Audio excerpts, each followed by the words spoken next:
to be a criminology naman. Anong school mo? Pamantasan Luzon ng Muntinlupa po.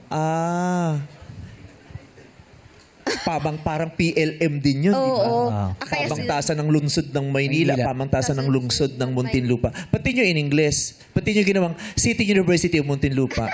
Pinag-iisipan pa. Pinag-iisipan. Ay! Pinag-iisipan pa! Diyos, sa kanila, pinalitan agad eh. Agad na eh, oo Kasi eh. may backer kayo na eh. Baka wala silang backer. Pinag-iisip. At ikaw talaga nag-iisip. Ikaw magdi-decide, no? Sino magdi-decide? Yung ano po, administration po. Kala ko yung backer niya. Sa PN mo.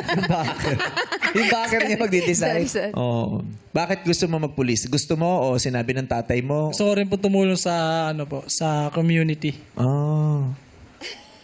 Sa community. Kung ikaw ang magkakaroon ka, sa iyo mapupunta yung pinakamataas na posisyon ng pulis sa Pilipinas, anong gagawin mong pagbabago? Tatanggalin yung mga korap, may vice. Wow. Wait lang You can go now. Pasensya. Sabihin mo sa backer mo, di ka nakanalo. Ano yung may mga backer? Sibat na rin yan. Pasensya na. Pasensya na. Ayaw ulo. Sabihin mo, paano ba aalisin to? Paano? Pre, wag nang sapilitan. Alam mo yan. Alam mo na yan. Sige na. Malinaw na. Pag-usapan na. Baka wag na nating paabutin pati sa ano. Physical. Oo, ganda. At least mulat ka, no? Alam mong may korupsyon na nagaganap sa paligid natin, ano? Yes po. Ganun talaga.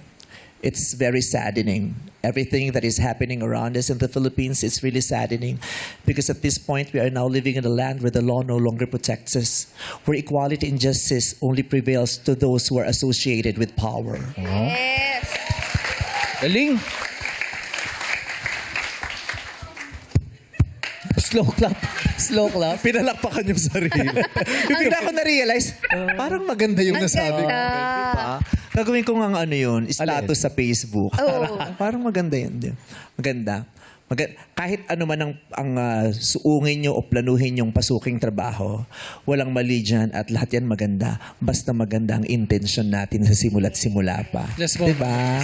Maganda. Ganda yan.